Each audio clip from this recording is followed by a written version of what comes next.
Hi.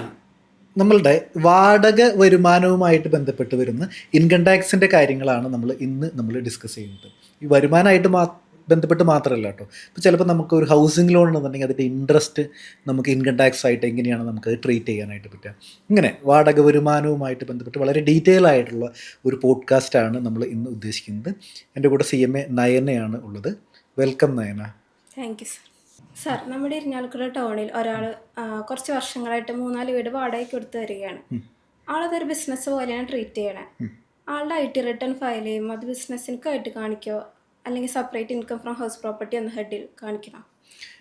സാധാരണ കേസിൽ നമ്മളുടെ ഈ ഒരു വാടക വരുമാനം ഉണ്ടല്ലോ, കൊമേഴ്സ്യലോ അല്ലാന്നുണ്ടെങ്കിൽ ഹൗസ് പ്രോപ്പർട്ടിയോ ഏതായാൽ പോലും നമുക്കൊരു ഒരു ഹൗസ് പ്രോപ്പർട്ടിന്ന്, അതായത് ഒരു പ്രോപ്പർട്ടിന്ന് നമുക്ക് വരുമാനം ഉണ്ടെന്നുണ്ടെന്നുണ്ടെങ്കിൽ പ്രൈമറിലി അതൊരു ഇൻകം ഫ്രം ഹൗസ് പ്രോപ്പർട്ടി ഉണ്ടല്ലോ, ആ കാറ്റഗറിയിലാണ് നമ്മളത് കാണിക്കാനായിട്ട് പറ്റുള്ളൂ നമുക്ക്. അപ്പോൾ പ്രൈമറിലി നമ്മൾ കാണിക്കേണ്ടത് ഇൻകം ഫ്രം ഹൗസ് പ്രോപ്പർട്ടിയാണ്. മേ ബി അയാൾക്ക് ചിലപ്പോൾ ഒരു ബിസിനസ് ആണെങ്കിൽ പോലും അത് ഇൻകം ഫ്രം ഹൗസ് പ്രോപ്പർട്ടിയിലാണ് ടാക്സ് ചെയ്യേണ്ടത് എന്നാണ് ഇൻകം ടാക്സ് ആക്ടിൽ പറഞ്ഞിരിക്കുന്നത്.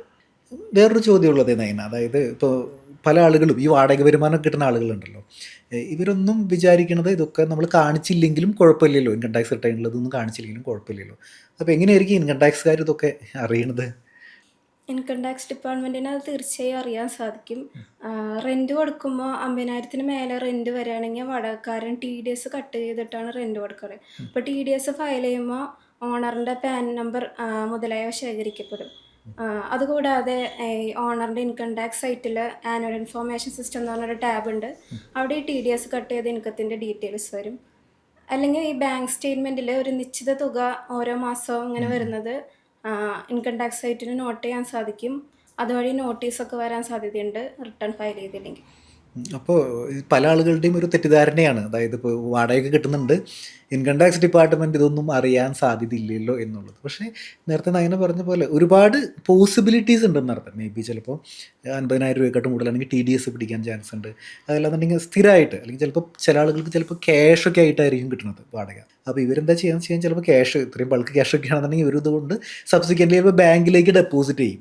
അപ്പോൾ ആ സിറ്റുവേഷനിലും ഒരു നിശ്ചിത പരിധി കഴിഞ്ഞ് കഴിഞ്ഞാൽ ഒരു ഫിനാൻഷ്യൽ ഇയറിൽ 10 ലക്ഷം രൂപയെക്കാട്ടും കൂടുതലൊക്കെ ക്യാഷ് ഡെപ്പോസിറ്റ് ഒരു സേവിങ്സ് അക്കൗണ്ടിൽ വരികയാണെന്നുണ്ടെങ്കിൽ വീണ്ടും നോട്ടീസ് വരാനൊക്കെ സാധ്യതയുണ്ട്. അപ്പോൾ വാടക വരുമാനം ആണെന്നുണ്ടെങ്കിൽ പോലും നമ്മൾ റിട്ടേൺ ഫയൽ ചെയ്യുമ്പോൾ കാണിച്ചില്ല എന്നുണ്ടെങ്കിൽ ബുദ്ധിമുട്ട് വരാനായിട്ട് സാധ്യതയുണ്ട്.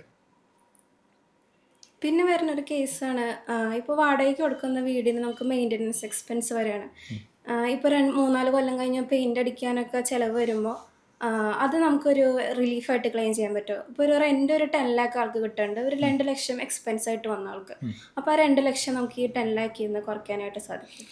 നമ്മൾ വാടക വരുമാനമായിട്ട് ബന്ധപ്പെട്ടിട്ട് വരുമ്പോൾ ആക്ച്വലി അങ്ങനെ ഒരു റെക്കറിങ്, അതായത് നമുക്ക് വരുന്ന എക്സ്പെൻസിൻ്റെ ആക്ച്വൽ എക്സ്പെൻസ് എല്ലാം നമുക്ക് കുറയ്ക്കാൻ പറ്റുക. ശരിക്കും വാടക വരുമാനമായിട്ട് ബന്ധപ്പെട്ടിട്ട് ഒരു സ്റ്റാൻഡേർഡ് ഡിഡക്ഷൻ എന്നൊക്കെ പറയില്ലേ, അതേപോലെ 30% സ്റ്റാൻഡേർഡ് ഡിഡക്ഷൻ നമുക്ക് എന്ത് ചെയ്യാൻ പറ്റും, കുറയ്ക്കാനായിട്ട് പറ്റും.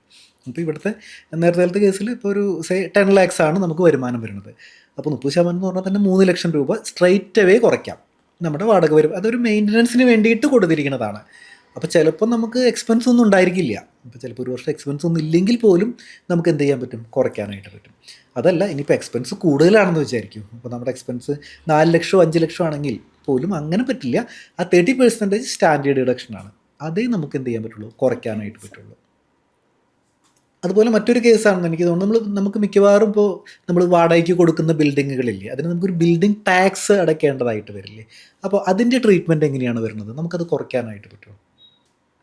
ഏതൊരു ബിൽഡിങ്ങിനും നാച്ചുറലായി വരുന്ന ബിൽഡിംഗ് ടാക്സ് നമുക്ക് സ്ട്രെയിറ്റ് അവേ ആനുവൽ റെൻറ്റിൽ നിന്ന് കുറയ്ക്കാൻ പറ്റും.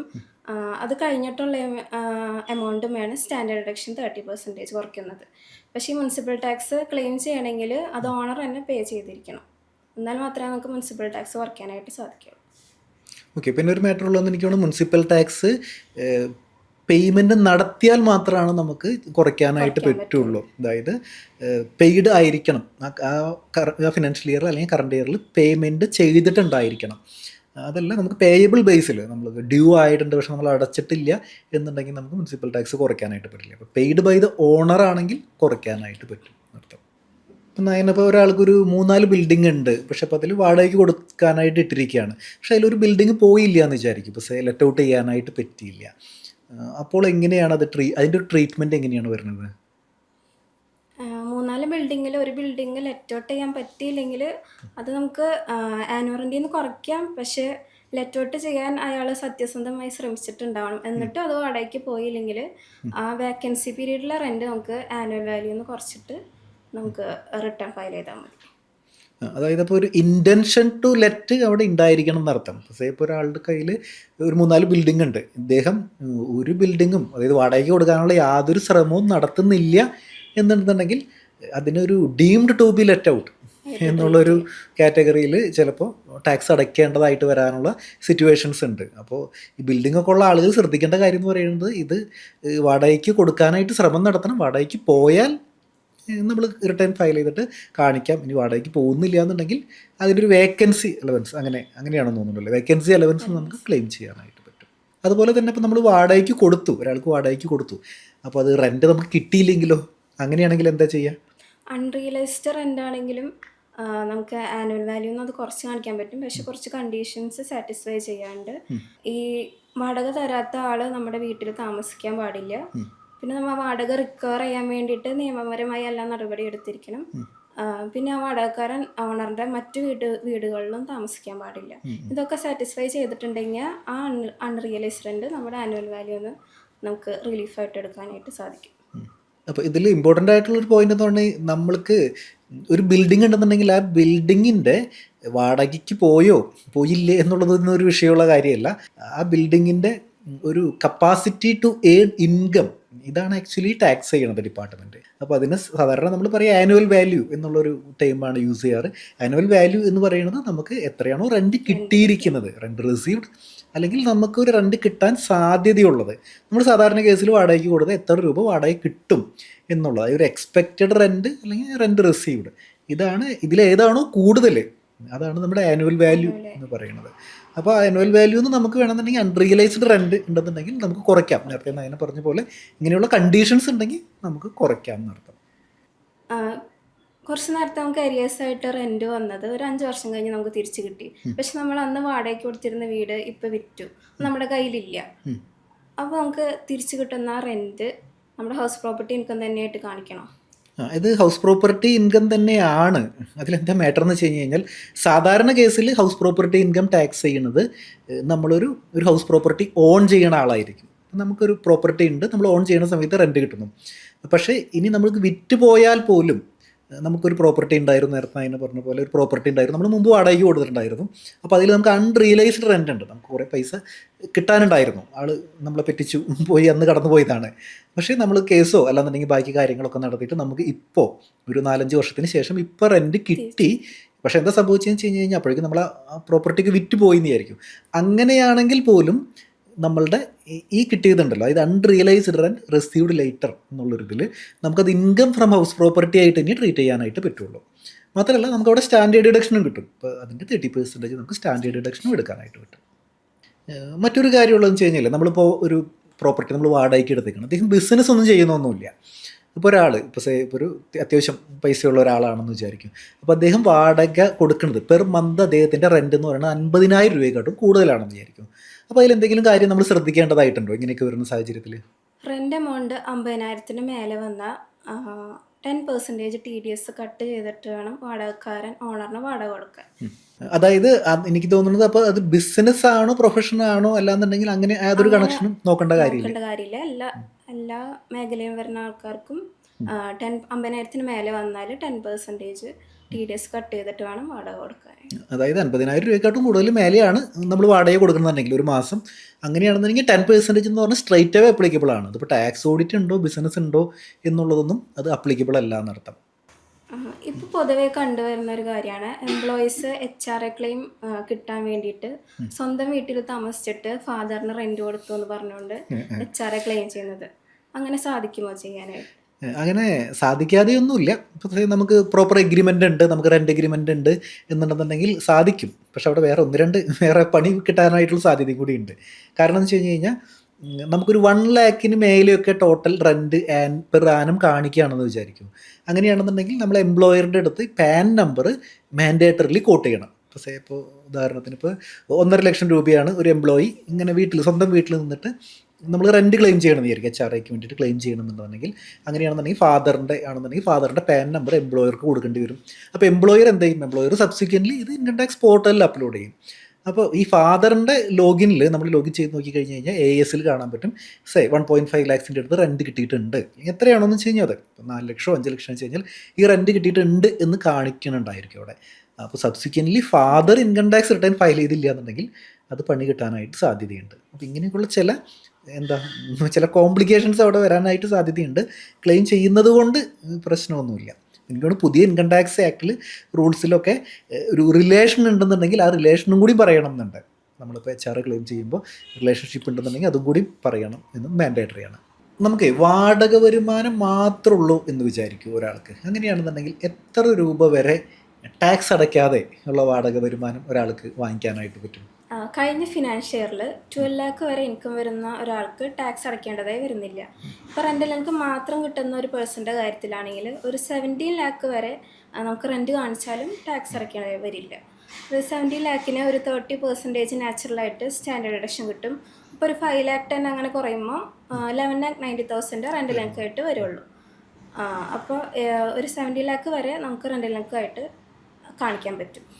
അപ്പോൾ അതായത് ഒരു 17 ലക്ഷം രൂപ വരെയൊക്കെ വാടക വരുമാനം മാത്രമേ ഉള്ളൂ എന്നുണ്ടെന്നുണ്ടെങ്കിൽ നമ്മുടെ ഈ സ്റ്റാൻഡേർഡ് ഡിഡക്ഷനും കൂടി കുറച്ച് കഴിഞ്ഞ് കഴിഞ്ഞാൽ പിന്നെ ടാക്സ് ഒന്നും വരുന്നില്ല എന്നർത്ഥം. കാരണം 12 ലക്ഷത്തിൽ താഴെ കാരണം ടാക്സ് വരുന്നില്ല. അപ്പോൾ ടാക്സ് അടയ്ക്കാതെ പക്ഷേ അധികം റിട്ടേൺ ഫയൽ ചെയ്യണം, മാൻഡേറ്ററി ആയിട്ട് ഫയൽ ചെയ്യണം, അത്രമാത്രം. ഓക്കെ. ഒരു വ്യക്തി ലോൺ എടുത്തുകൊണ്ട് 2 വീടുകൾ നിർമ്മിച്ചു. ഒരെണ്ണം സെൽഫ് ഒക്യുപ്പൈ ചെയ്യാനായിട്ടും മറ്റൊരെണ്ണം ലെറ്റ് ഔട്ട് ചെയ്യാനായി. ഈ ഇൻട്രസ്റ്റ് ഫ്രം ലോണിൻ്റെ ട്രീറ്റ്മെൻറ്റ് ഈ സെൽഫ് ഒക്യുപ്പൈഡിലും ലെറ്റ് ഔട്ടിലും എങ്ങനെയാണ് അതിൻ്റെ ട്രീറ്റ്മെൻറ്റ് വരുന്നത്? നമ്മൾ ലോൺ എടുത്തിട്ടാണ് വീട് വെച്ചിട്ട് നമുക്കൊരു വാടക വരുമാനം കിട്ടേണ്ടതെന്ന് വിചാരിക്കും. പക്ഷേ നമ്മൾ ലെറ്റ് ഔട്ട് ചെയ്തേക്കാണെന്നുണ്ടെങ്കിൽ അതിന് ഇൻട്രസ്റ്റിന് പ്രത്യേകിച്ച് ലിമിറ്റൊന്നുമില്ല. എത്ര രൂപ ഇൻട്രസ്റ്റ് എക്സ്പെൻസ് വന്നാലും നമുക്കത് ക്ലെയിം ചെയ്യാനായിട്ട് പറ്റും, നമ്മുടെ വാടക വരുമാനത്തിൽ നിന്ന് കുറയ്ക്കാനായിട്ട് പറ്റും. ഉദാഹരണത്തിന് ഇപ്പോൾ 3 lakhs ആണ് ഇൻട്രസ്റ്റ്, അങ്ങനെയാണെങ്കിൽ 3 lakhs കുറയ്ക്കാം. പക്ഷേ നമ്മൾ സെൽഫ് ഒക്യുപ്പൈ ചെയ്ത സ്ഥലത്താണ്, നമ്മൾ താമസിക്കുന്ന സ്ഥലത്താണ് നമ്മൾ ലോൺ എടുത്തേക്കണമെന്ന് വിചാരിക്കും. അതായത് നമ്മൾ ഹൗസിംഗ് ലോണാണ് എടുത്തേക്കണമെന്ന് വിചാരിക്കും. അപ്പോൾ ആ സിറ്റുവേഷനിൽ നമുക്ക് എന്ത് ചെയ്യാൻ പറ്റുള്ളൂ? നമുക്ക് 2 ലക്ഷമാണ് അതിൻ്റെ പരമാവധി ലിമിറ്റ് വരുന്നത്. അപ്പോൾ 2 lakhs വരെ എന്ത് ചെയ്യാൻ പറ്റുള്ളൂ? നമുക്കത് കുറയ്ക്കാനായിട്ട് പറ്റുള്ളൂ. മാത്രമല്ല അവിടെ കുറച്ച് കണ്ടീഷൻസും കൂടെ ഉണ്ട്. നമുക്ക് ആ 2 lakhs കുറയ്ക്കണമെന്നുണ്ടെന്നുണ്ടെങ്കിൽ നമുക്ക് ബാങ്കിൽ നിന്ന് അതിൻ്റെ ഇൻട്രസ്റ്റ് സർട്ടിഫിക്കറ്റ് വേണം. പിന്നെ അത് കൺസ്ട്രക്ഷനോ അല്ലാന്നുണ്ടെങ്കിൽ നമുക്ക് ഒരു 5 yearsനുള്ളിൽ അത് കൺസ്ട്രക്ഷൻ ആണെന്നുണ്ടെങ്കിൽ 5 yearsനുള്ളിൽ തീർന്നിട്ടുണ്ടായിരിക്കണം. ഇങ്ങനെയൊക്കെയുള്ള കുറച്ച് കണ്ടീഷൻസ് ഉണ്ട്. അങ്ങനെയാണെങ്കിലാണ് ഈ 2 lakhs കിട്ടുള്ളൂ. ഹസ്ബൻഡും വൈഫും ജോയിൻ്റ് ഓണർഷിപ്പ് ആണെങ്കിലും 4 lakh വെച്ച് എക്സംഷൻ എടുക്കാൻ പറ്റും. ഹസ്ബൻഡും വൈഫും ജോയിൻ്റ് ഓണർഷിപ്പ് ആണെന്നുണ്ടെങ്കിൽ 2 പേർക്കും ഇൻഡിപെൻഡൻ്റ്ലി സെൽഫ് ഒക്യുപ്പൈഡിൻ്റെ ആ പാർട്ട് ഉണ്ടല്ലോ അത് ക്ലെയിം ചെയ്യാനായിട്ട് പറ്റും. അപ്പോൾ അങ്ങനെയാണെന്നുണ്ടെന്നുണ്ടെങ്കിൽ നമുക്ക് ഓരോരുത്തർക്കും 2 lakhs വെച്ചിട്ട് എക്സംഷൻ എടുക്കാൻ പറ്റും. അപ്പോൾ അപ് ടു ഒരു 4 lakhs വരെ ഒക്കെ വേണമെന്നുണ്ടെങ്കിൽ പോകാനായിട്ട് പറ്റും. ഹൗസിംഗ് ലോണിൻ്റെ ഇൻട്രസ്റ്റ് നമുക്ക് പരമാവധി 4 lakhs ഒക്കെ വരെ പോകാം, ജോയിൻ്റ് ആയിട്ടാണ് ഓൺ ചെയ്യുന്നുണ്ടെങ്കിൽ. ഒരാൾക്ക് ഒരു 3 വീട് ഉണ്ട് എന്ന് കരുതും. അങ്ങനെയാണെന്നുണ്ടെങ്കിൽ പക്ഷേ ഈ 3 വീടും അദ്ദേഹം വാടകയ്ക്കൊന്നും കൊടുത്തിട്ടൊന്നുമില്ല. അങ്ങനെയാണെങ്കിൽ ഇൻകം ടാക്സ് പർപ്പസിന് വാടകയൊന്നും കിട്ടുന്നില്ല. ഇൻകം ടാക്സ് പർപ്പസിന് ഇതിൻ്റെ ഒരു ട്രീറ്റ്മെൻറ്റ് എങ്ങനെയായിരിക്കും വരിക? ഇൻകം ടാക്സ് ആക്ട് പ്രകാരം ഒരു വ്യക്തിക്ക് 2 വീട് വരെ സെൽഫ് ഒക്യുപ്പൈഡ് ആയിട്ട് ട്രീറ്റ് ചെയ്യാൻ പറ്റും. 3ാമത്തെ വീട് വാടകയ്ക്ക് കൊടുത്തില്ലെങ്കിലും അത് deemed to be let out ആയിട്ട് കണക്കാക്കപ്പെടും. അതായത് നമ്മൾ വാടകയ്ക്ക് കൊടുത്ത പോലെ കാണിച്ച് അതിന് ആനുവൽ ഇൻകം കിട്ടുന്ന പോലെ IT റിട്ടേൺ ഫയൽ ചെയ്യേണ്ടി വരും. ആ പരിസരത്തുള്ള വീടുകളുടെ ഒരു ഫെയർ വാല്യൂ കാൽക്കുലേറ്റ് ചെയ്ത് ആ ഫെയർ വാല്യൂ നമുക്ക് ഇൻകം കിട്ടുന്ന പോലെ കാണിച്ച് ഫയൽ ചെയ്യേണ്ടതായിട്ട് വരും. അതായത് ഇപ്പോൾ അതൊരു deemed to be let out ആയിട്ട് വരാനായിട്ട് സാധ്യതയുണ്ടെന്ന് അർത്ഥം. പരമാവധി നമുക്ക് 2 വീടുകളാണ് ഈ സെൽഫ് ഒക്യുപ്പൈഡ് ആയിട്ട് കാണിക്കാനായിട്ട് പറ്റുള്ളൂ എന്നർത്ഥം അല്ലേ? ഓക്കെ. ഒരാൾക്ക് ഈ ഇൻട്രസ്റ്റ് എക്സംഷൻ ക്ലെയിം ചെയ്യാനായിട്ട് ബാങ്കിൽ നിന്ന് തന്നെ ലോൺ എടുക്കുന്നുണ്ടോ അല്ലെങ്കിൽ മറ്റെവിടെ എന്തെങ്കിലും NBFC അങ്ങനെയുള്ള സ്ഥലങ്ങളിൽ നിന്ന് ലോൺ എടുത്താലും നമുക്ക് ഈ എക്സംഷൻ ക്ലെയിം ചെയ്യാൻ പറ്റുമോ? ഹൗസ് പ്രോപ്പർട്ടിയുടെ കേസിൽ അങ്ങനെ ബാങ്കിൽ നിന്ന് തന്നെ ലോൺ എടുക്കണം എന്ന് നിർബന്ധമൊന്നുമില്ല. ഇപ്പം നമുക്ക് വേണമെന്നുണ്ടെങ്കിൽ ബാങ്കിൽ നിന്നോ NBFCകളിൽ നിന്നോ അല്ലാന്നുണ്ടെങ്കിൽ ഇപ്പോൾ ബാക്കി സ്ഥലങ്ങളിൽ നിന്ന് ഇപ്പോൾ നിധി കമ്പനിയിൽ നിന്നോ ഈവൻ എംപ്ലോയറുടെ കയ്യിൽ നിന്നായാലും കുഴപ്പമൊന്നുമില്ല. നമ്മുടെ റിലേറ്റീവ്സോ നമ്മുടെ അയൽവക്കക്കാരനോ ആരുടെ കയ്യിൽ നിന്നായാലും ലോൺ എടുത്താലും കുഴപ്പമൊന്നുമില്ല.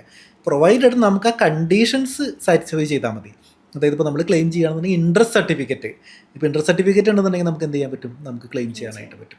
അപ്പോൾ നമുക്ക് റിലേറ്റീവ്സിൻ്റെ എന്നായാലും എംപ്ലോയറുടെ കയ്യിൽ നിന്നായാലും നമ്മൾ ഇൻട്രസ്റ്റ് സർട്ടിഫിക്കറ്റ് മാൻഡേറ്ററി ആണ് ഇൻട്രസ്റ്റ് എക്സ്പെൻസ് ക്ലെയിം ചെയ്യാനായിട്ട്. അതാണ്. അപ്പോൾ നമുക്ക് ബാങ്കിൽ നിന്ന് ലോൺ എടുക്കണം നിർബന്ധമൊന്നുമില്ല. പിന്നെ ഇൻട്രസ്റ്റിന് മറ്റൊരു പ്രത്യേകത ഉള്ളതെന്ന് വെച്ച് കഴിഞ്ഞാൽ നമ്മൾ ക്ലെയിം ചെയ്യണത് ഒരു അക്രൂവൽ ബേസിൽ, അതായത് പേയ്മെൻറ്റ് നടത്തണം എന്ന് നിർബന്ധമില്ല.